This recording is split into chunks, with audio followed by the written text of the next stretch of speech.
So welcome everyone to the Picker Center EMPA program's Food for Thought speaker series. We're glad to have you all here with us and with our guest speaker, Patricia McCall, who's going to be discussing addressing capital access in underserved communities. As always, we have these weekly sessions every Wednesday from 12 to 1. If you can please keep your microphone on mute unless you're asking a question, or if you want to put a question in the chat.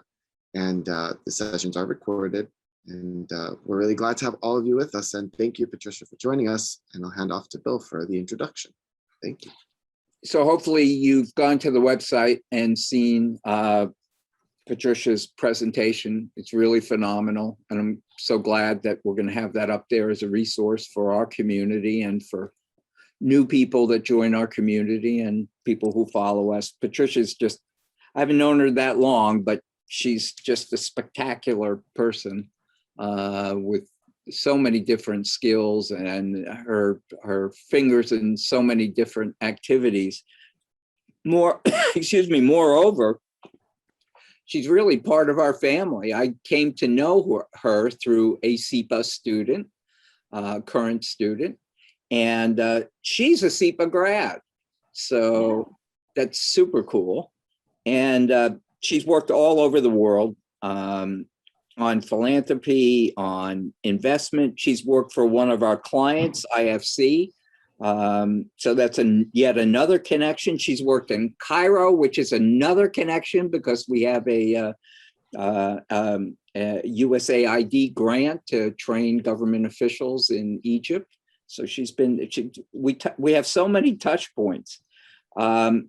She's at Winrock International. She's the vice president for corporate affairs and strategy.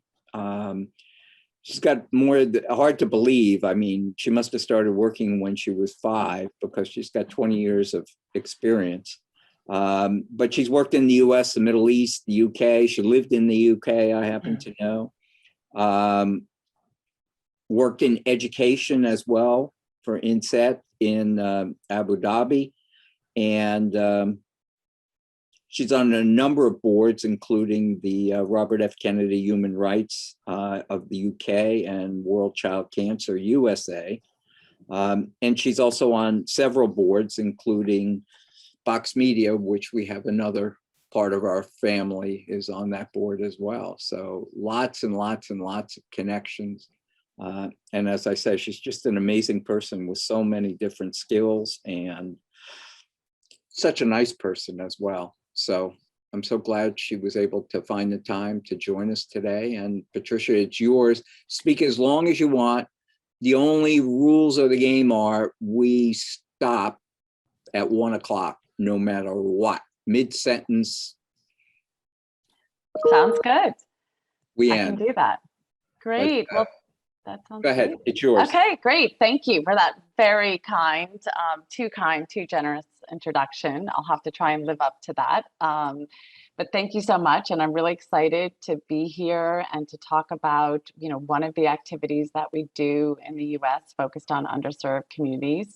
Thank you, SEPA. Yes, I graduated 2005 in the MIA and have stayed close with SEPA and interviewing prospective students and just love staying in touch with my SEPA friends and many faculty that I've continued to work with now in my career. So, and I also want to thank you for doing this because I do think that, one of the experiences that we see having everything be remote is that we work on these projects and we're not able to go to conferences and share best practice and talk about lessons learned. So I think having a medium for us to share what we're doing and best practices and lessons learned and ways that we've addressed the COVID crisis is really important.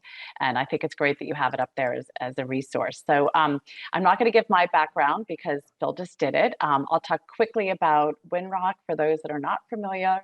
Winrock stands for Winthrop Rockefeller. It's actually one of the Rockefeller family organizations.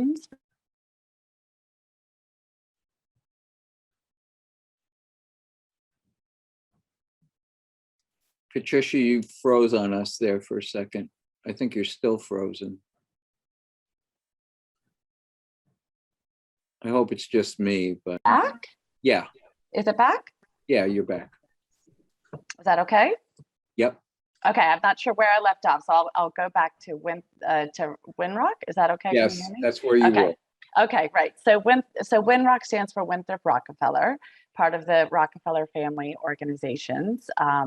Winthrop went to Arkansas, really first to focus on farming and sustainable agriculture. And since then, Winrock has grown both to focus on agriculture and sustainable farming, but also across the spectrum of human rights, education. We do a lot of, we're the largest implementer for the US government on counter trafficking.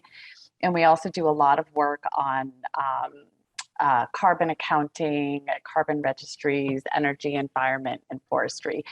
We are an international development organization. We're in 40 countries. We have about 1,200 staff.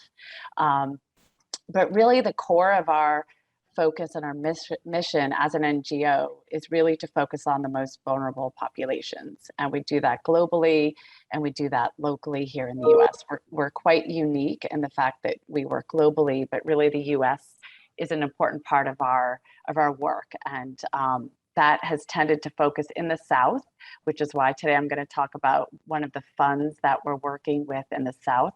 Part of that is because of our legacy in Arkansas. We've worked in the Delta region for decades. We have about 4 or 5 both technical assistance funds in the US South, but also investment funds that invest in small entrepreneurs in the Delta region. My main role is really to look across all of our different areas and see where we can have synergistic activities. So if you look at climate and you look at human rights and education, how can we combine some of the work that we do on our climate work with migration and impacts that might have on vulnerable populations globally. So today I'm going to specifically talk about sort of in line with the Food for Thought series, one of the projects that we've done together with Calvert Impact Capital.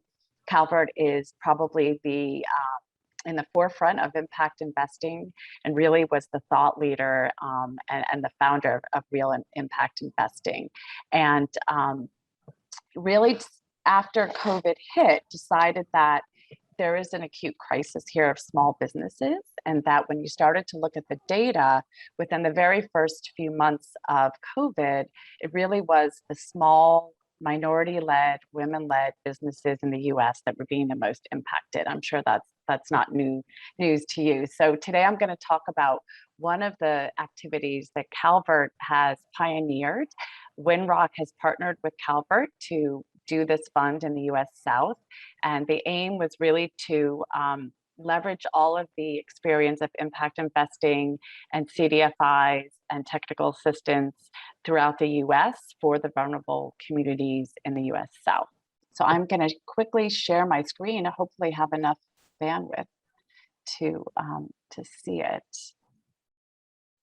How is that? Can everyone see that? Yes. Yes? Okay, great.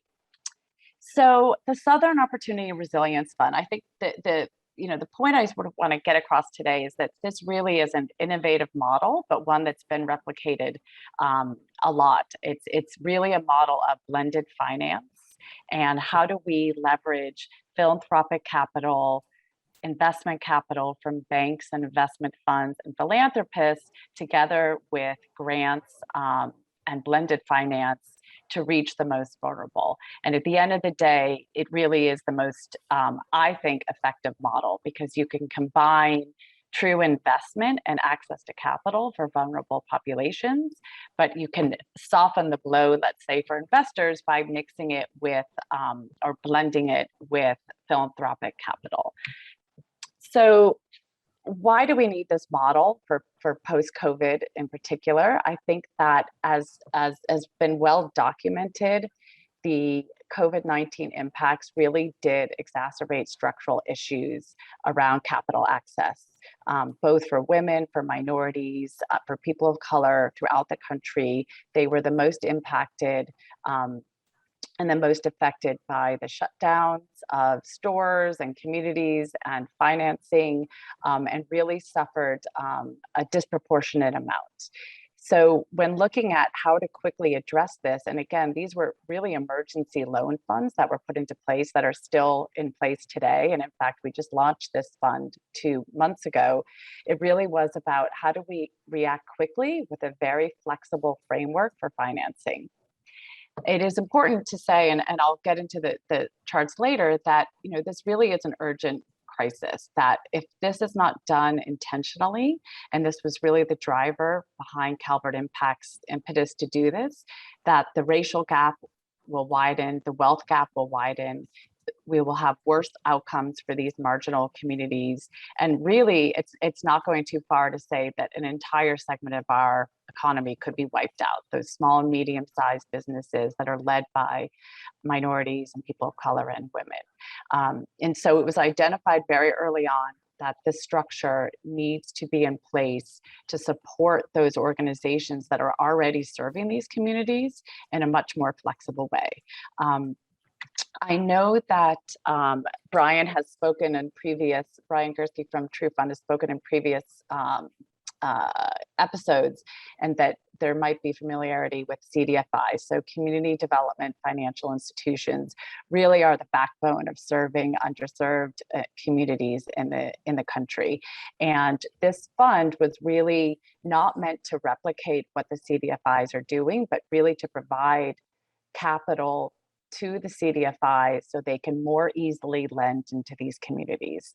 I've also seen on past episodes that there's been well-documented research on the difficulty of some of the responses of COVID-19. The PPP loans, at least in the first round, were very hard to access. We, in fact, led 2 technical assistance programs outside of this fund, purely going into communities and working with small businesses and helping them apply for these loans. We saw firsthand how difficult the system was to access.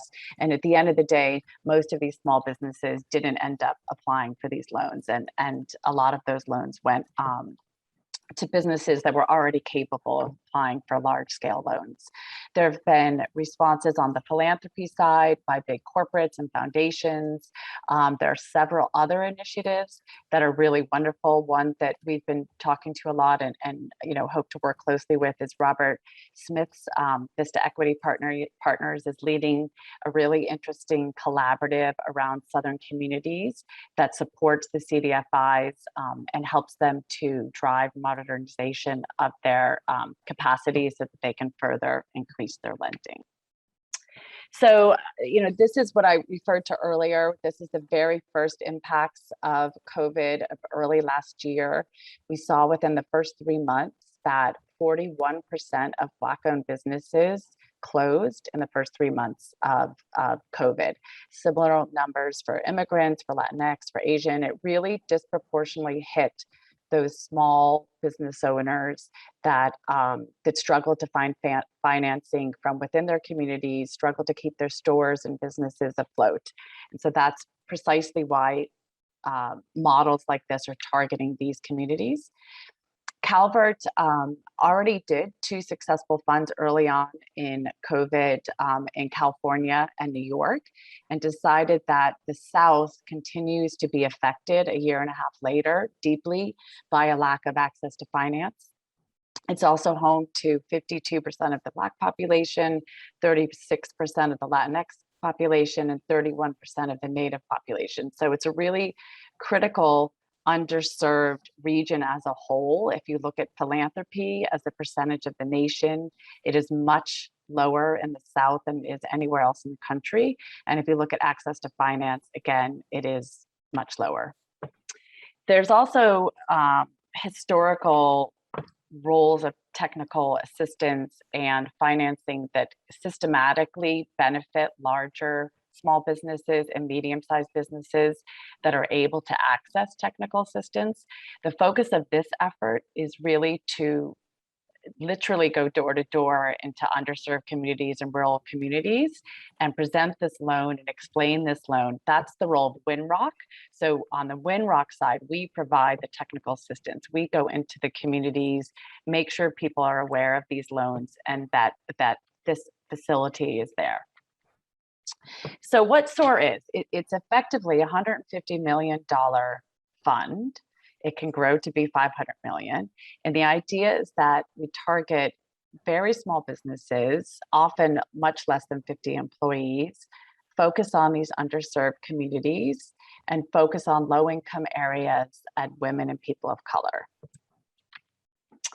SOAR is different than a PPP loan, but we work to try and get both of them together for the end businesses.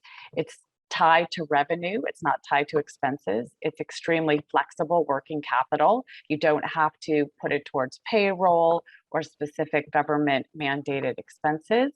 The outreach is through your local community development organizations, not large banks that oftentimes are not equipped to work with these very small businesses. And we're lending through a nonprofit organizations that are able to provide this service at a very low interest rate. So one of the lessons learned, I think, very early from this, even though we've just launched this third fund, is that the collaboration from the different partners is really critical. So you have the loans that are backed by individuals, families, foundation, and banks. They are centralized in a central fund, which has a web platform for small businesses to apply from wherever they are. Oftentimes, they may not have access to this platform, so part of the technical assistance is going into these communities and helping them access the platform. And then instead of creating a fund where we try to identify small businesses and loan to them, we actually just distribute the funds through the local CDFIs. So we're not increasing the complexity to the end borrower. We're really just working through the same channels that they may have worked through in the past, but just making it more liquid, more easy to access, lower rates, and much more flexible financing. This really just outlines the process I mentioned. So you get on a platform led by CRF, which is called Connect to Capital. You're then matched immediately after a short form. We found that keeping the forms very short, very simple, really encourages more businesses to get online and to fill out these initial matching application. I think if you are a small business and you go to apply for a loan and there's pages and pages and pages of requirements, you fairly quickly don't complete the process. So there's a very short upfront process, which then matches you with a local CDFI that can then dig deeper into your finances and your needs. And then that loan is referred to the CDFIs, and then that loan is handled by the fund. So the fund actually takes that loan, and I don't want to get too technical on the financial structure, but we'll take the loan off the balance sheets of the CDFIs. So in many ways, the CDFIs are just a conduit for the funds that are going to these small businesses, and the CDFIs won't have to increase their reserves on their balance sheets to adjust for the risk of the loan. This is a little bit technical into the detail, but I think it's an interesting slide because it talks about the blended finance aspect. We have 4 different tranches of the fund. One is Class A senior debt, which is the bulk of the fund. There's a Class B, which actually Winrock, we're both the technical assistance providers, and we've also taken a small impact investment in this fund in the Class B.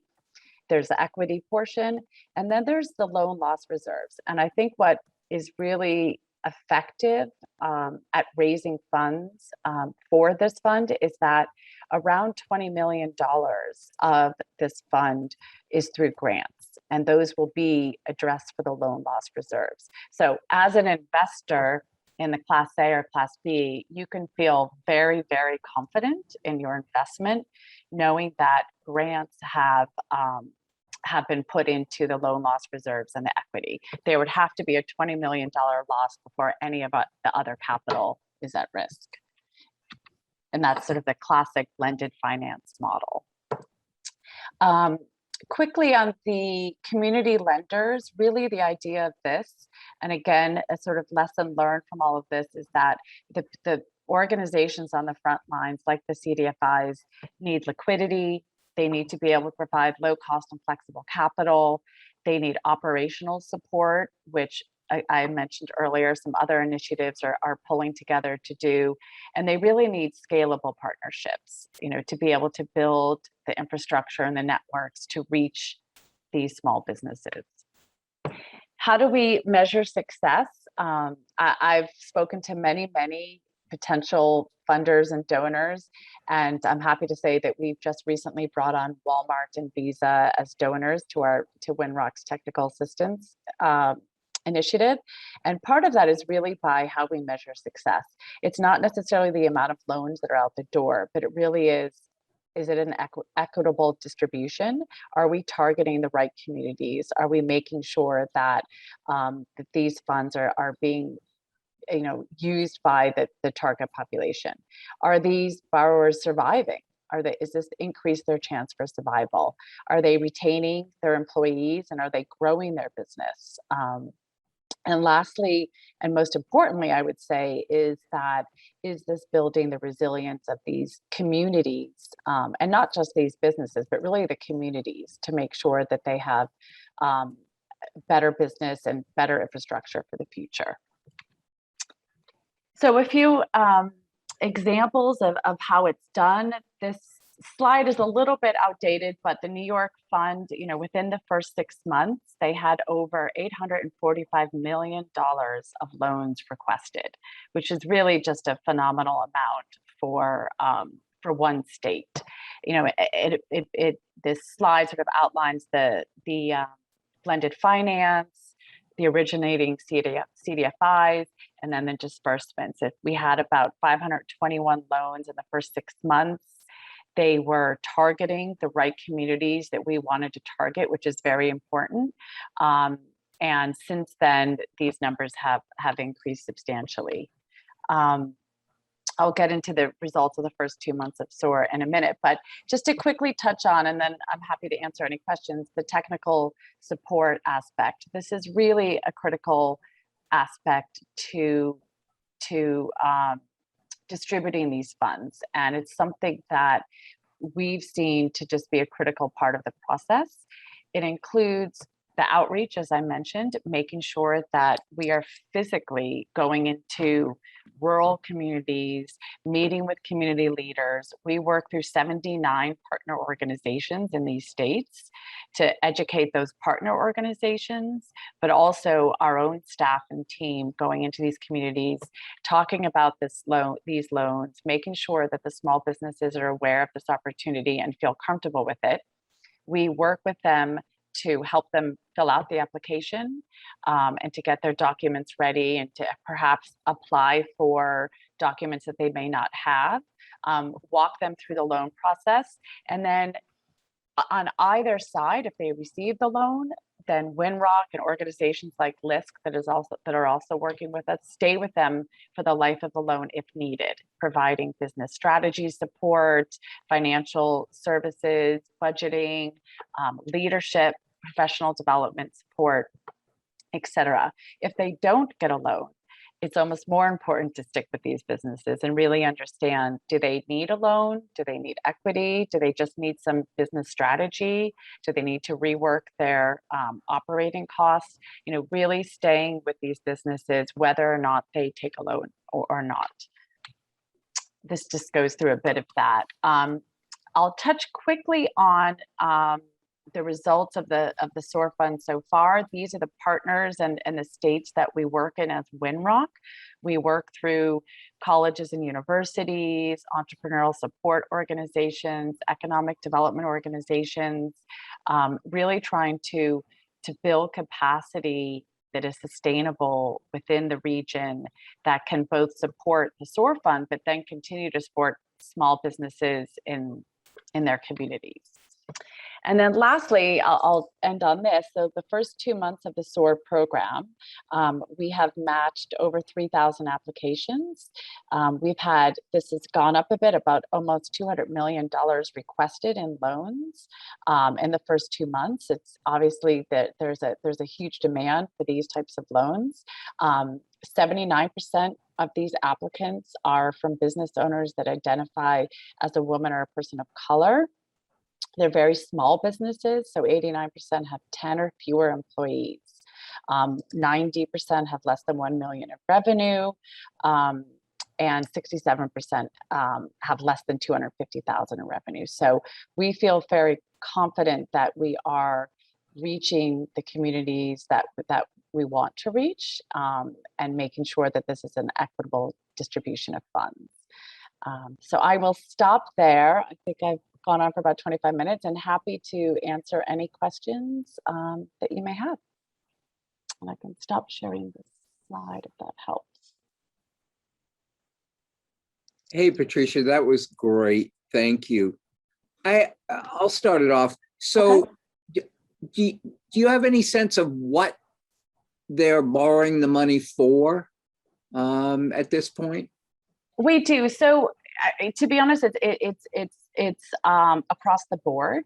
We don't have any restrictions in terms of the working capital. We do have some restrictions on the types of businesses, but I would say that, you know, it really is working capital. Sometimes it's rent. You know, it's really, there's not one particular issue. These are very small businesses that are struggling with procuring supply, having working capital, payroll expenses. You know, most of these firms really have not accessed PPP loans. So keeping staff on board, perhaps relocating. We've also done a separate project where a lot of these small businesses don't have a web presence at all. So we have a separate project from SOAR, but it works closely with this, that helps to get these businesses online, able to market their goods and sell their goods online, which for businesses that don't already have that access through technical assistance need to pay for that, right? They need to spend to sort of reorient their business into an economy that's flexible. Just what I'll stop after this. Just one kind of more macro question. I mean, historically in the modern era, we've always said, or people have always said, that the backbone of the American economy is small and medium-sized businesses. During COVID, so many people, at least anecdotally, we think, have gone to the Amazons and the large online retailers for almost everything, including things like groceries, where they almost historically always bought local.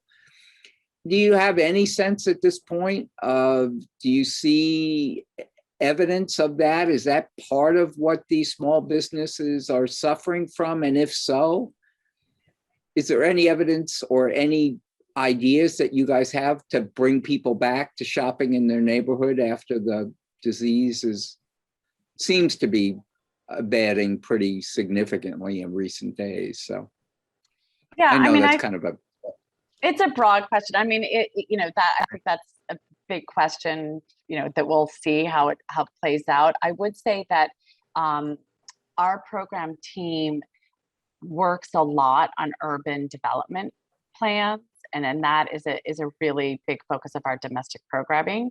So working with communities to orient their towns and plan their towns to promote businesses, right? So what does this town not have that it might helpful to get people out and shopping locally? Is there a laundromat, or do people have to travel to 5 towns over to go to a laundromat? How do you lay out your urban planning so as to attract businesses that will, have an increased footprint? So I think that that has to be well thought out and well planned, and that's something that Winrock's been doing for decades, really, and is such an important part of this, because I think communities do have to think smarter and be more nimble because like you said, there's been this increase of sort of not just us working at home, but everyone else ordering things online. And some of these businesses may not survive. You know, we may continue to do this, but I think that it was a combination of that and also having to physically shut your doors, Yeah. you know, and have no revenue come in. These are really businesses that don't have a huge cash savings. And so, you know, if you're managing month to month your revenues and your costs, that's why, you know, we saw 40%, which is just an astounding number. Yeah. 40% of these businesses fold, and these tend to be communities that because of the lack of financial access, depend on their communities and their families as their first kind of go-to for loans. But when your whole community is devastated by this, it's very difficult to figure out where can you go to access finance.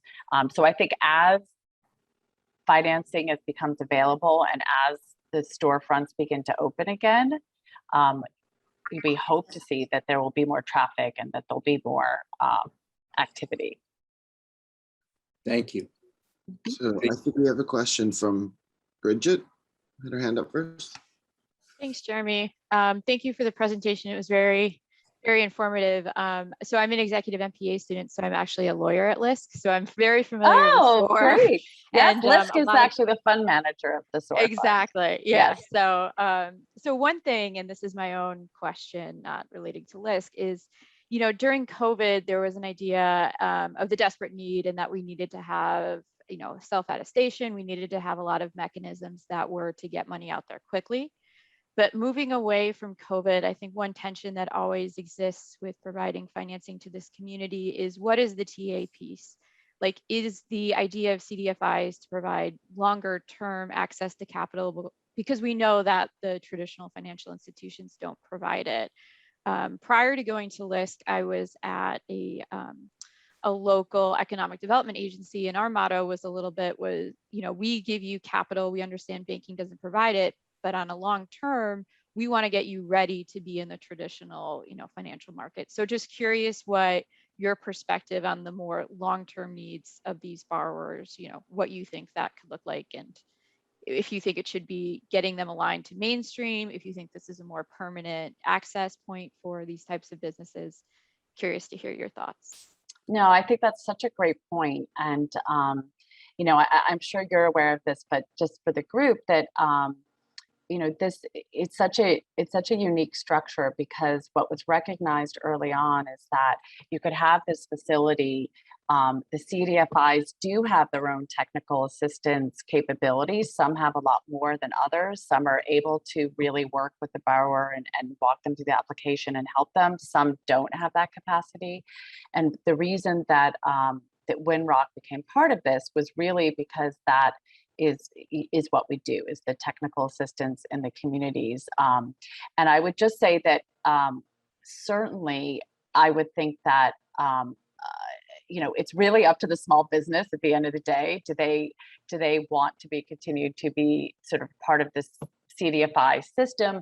You would hope that as some of these businesses grow, that they could be part of the broader financial systems. And I think that also means banks, traditional banks, becoming a bit more flexible and open. So it has to kind of go both ways, where it's not the fixed banking sector that these businesses have to try and kind of aspire to, that actually these banks become more flexible and more open to these types of borrowers.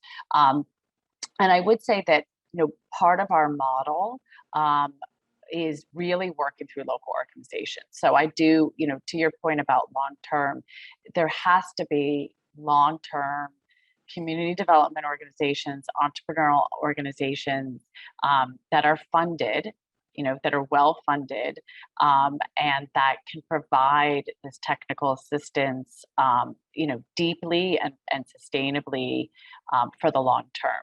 Because there will always be new businesses that want to be that are going to be started. And I think that, you know, financing for this type of technical assistance is so important. I think we're starting to see that out of this administration. And I think that there was a recognition that there needs to be an increased amount of small business support on the technical assistance side, not just the capital access side. And you really can't have one without the other, because the other aspect is when, in our traditional work, to some extent, we do technical assistance. But what was unique about this opportunity is that we can do the technical assistance and then immediately have access to the capital, versus doing the technical assistance and then having to go out into the marketplace and help them look for capital. So I think that it's really a critical part, and I personally think that all funds should have a technical assistance arm to them, because if not, in many ways you self-select those that are able to go through the process without any help, and that's not targeting the communities that you need to target.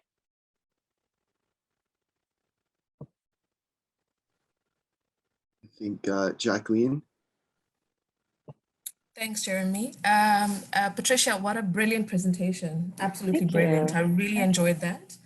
I'm also an EMPA student from South Africa, and I am more interested in social and affordable housing. I know today's particular presentation was focusing on your efforts in the US South, but my question to you is really around how your investment strategies and philosophies differ from the US when you're investing outside of the US, particularly as it relates to I guess you're working with local CDFIs as well as sectors. How do you go about identifying which sectors that you're wanting to invest in?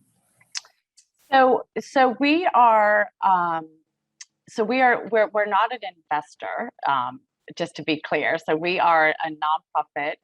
We do have an endowment, which is invested separately. We are increasing, so sort of part of my strategy, as you alluded to, is to increase our impact investments and look globally for different areas where we can identify those sectors. We're on a global side, we're quite fortunate that we have a broad array of sectors that we look at and that we implement. So our core activities, really about 80% of our activities are implementing USAID projects around the world.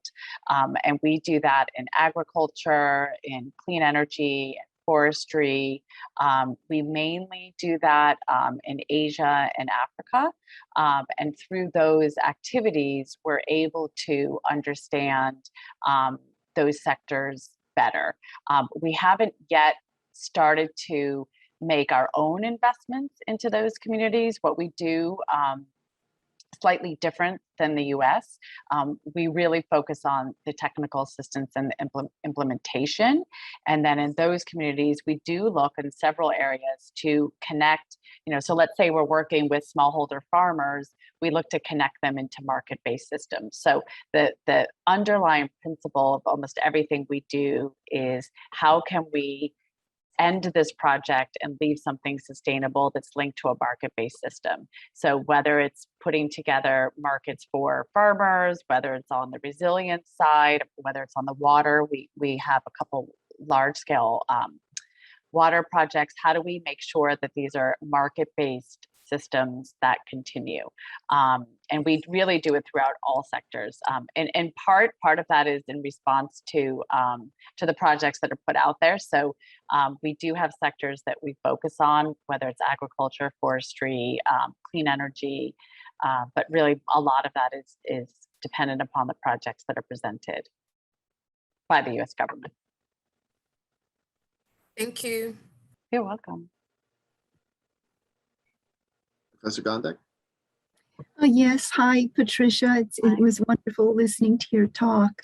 I just have, actually, there are three questions, but they're quite related, and one clips onto the next quite quickly. My first question is, are the places where you give this assistance, development assistance, are in what are called environmental justice communities? The EPA also uses the word overburdened communities.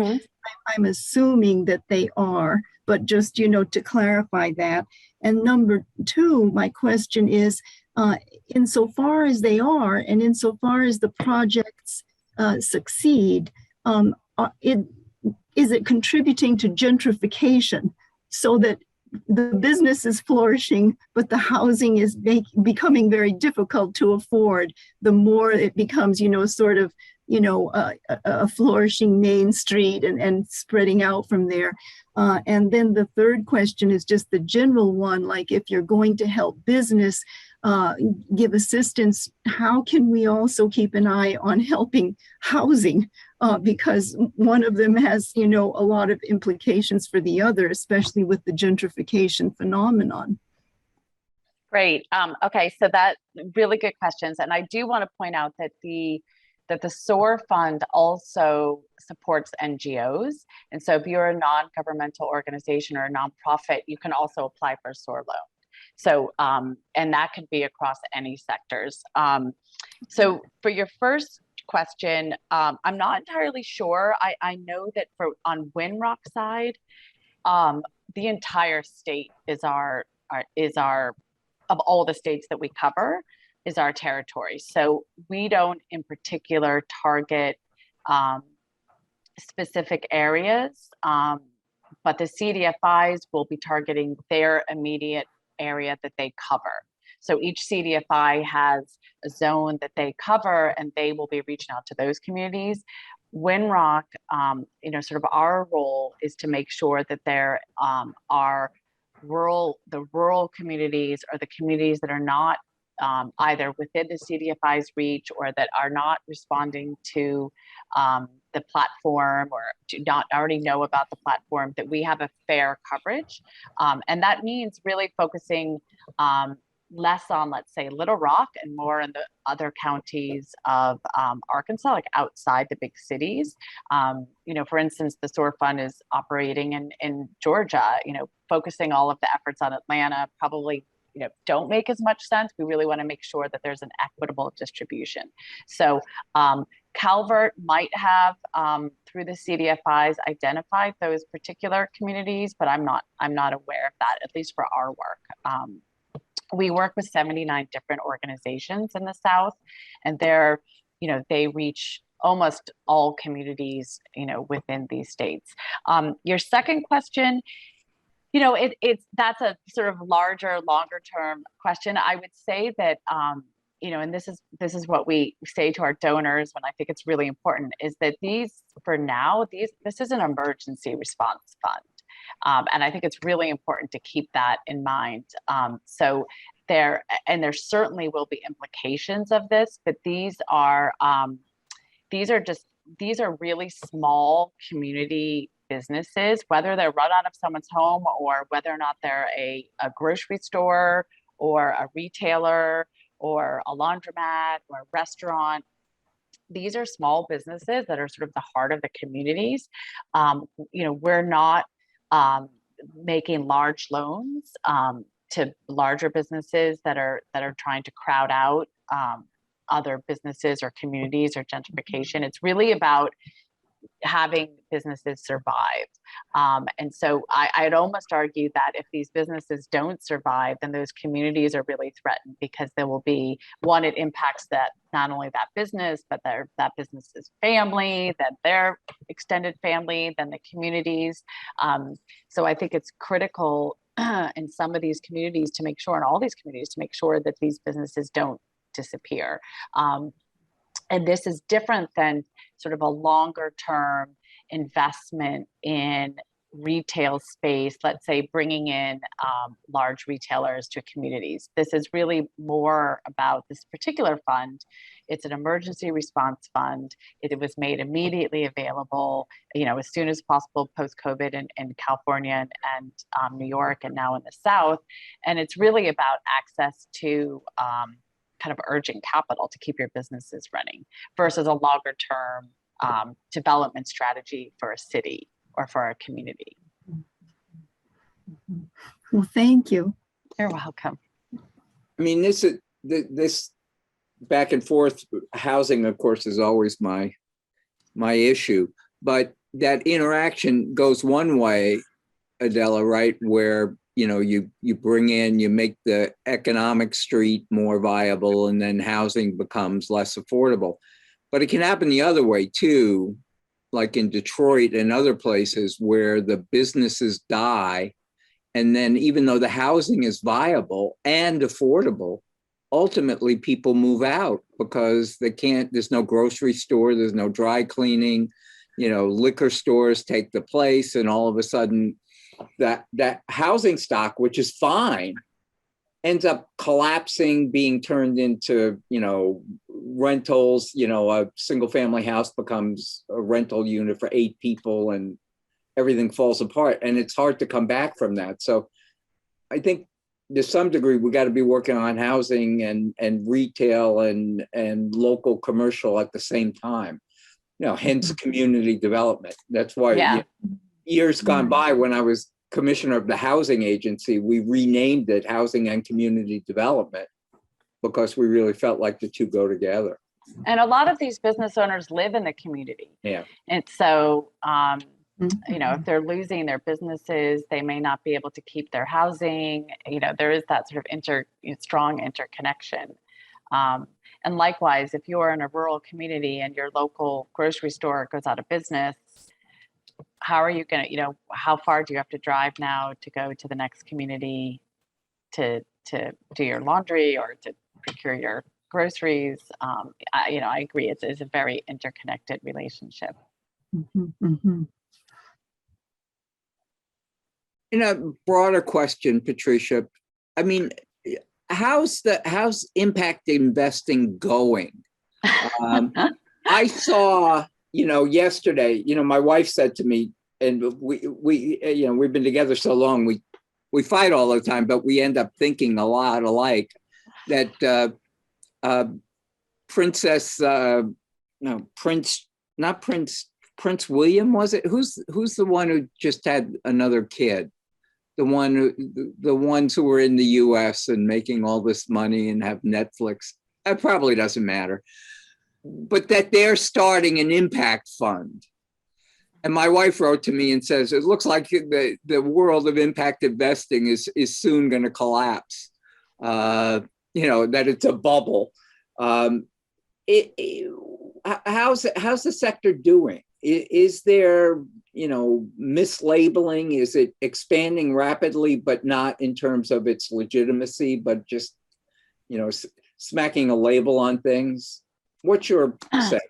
I mean, this is my personal opinion, is that I think there's also a lot of confusion about what impact investing is and the lines between that and ESG and what it means. So, I mean, in my mind, impact investing is making an investment that has a particular social, environmental impact that is a result of that investment. So you're specifically investing so something has an impact. You're not investing in something that doesn't harm, but maybe doesn't produce anything particularly viable. You're actually making the investments particularly because that company has a positive impact.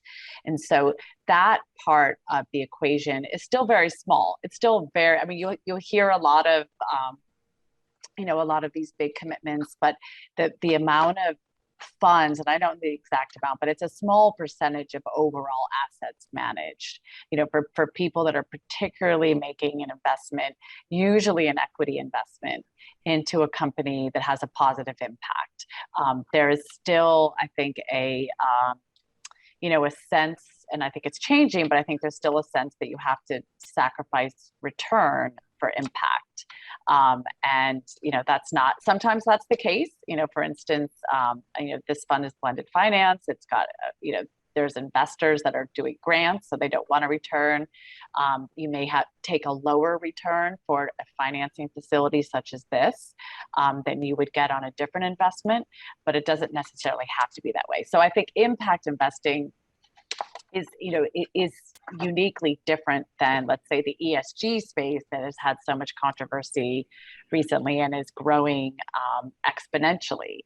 I think that there's been a healthy debate about ESG investing recently, which I think is important because obviously greenwashing and the risk of investing without clear standards could lead to worse outcomes.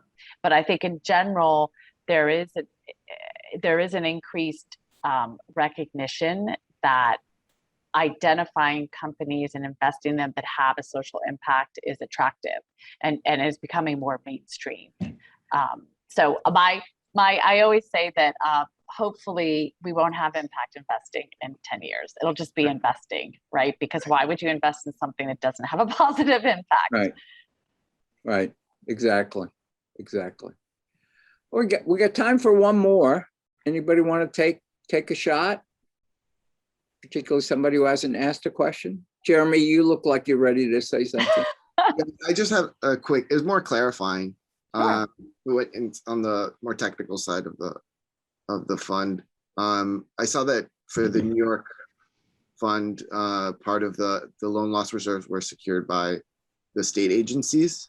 Is that correct? And then just the structure is generally that the grants kind of secure the loan losses, so to reduce risk for other investors. Is that correct? That's right. So for the SOAR fund, I'm not entirely sure the model for the New York fund, but for the SOAR fund, I believe it's up to 20 million of the 150 will be grants. And so for Calvert and Lisk, who's on the phone, who's managing the fund, it's really an important part of the whole financial structure. So those are done by grants that have come in from leading organizations that recognize the need to distribute this funding, and it makes it more attractive for traditional investors to come in as a Class A or Class B because your risk is really much less with those loan loss reserves from the grant capital. So if the loan isn't repaid or payments are missed, that money flows out of the loan loss reserves. Yeah, exactly. Awesome. Thank you. Sure. Any last tick?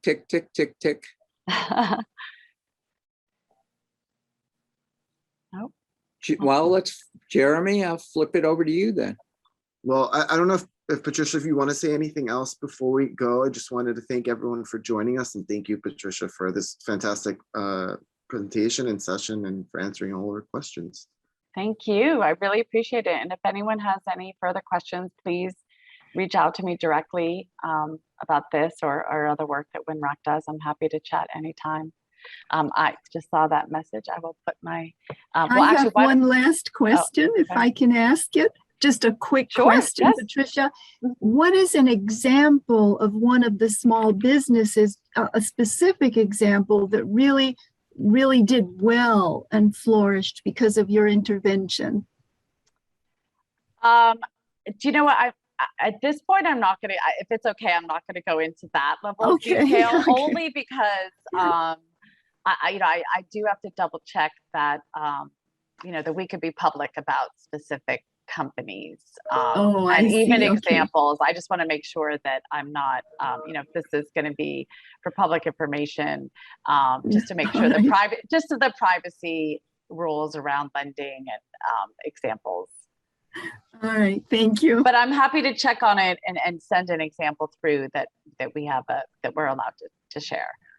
Okay, thank you. And I put share an email. I did. I just popped it in the chat. Okay, so great. If anybody wants to contact me, please do. Thank you. Thank you. Great. Thank you so much. Take care. Bye. Thank you. Thanks, everybody. See you next week.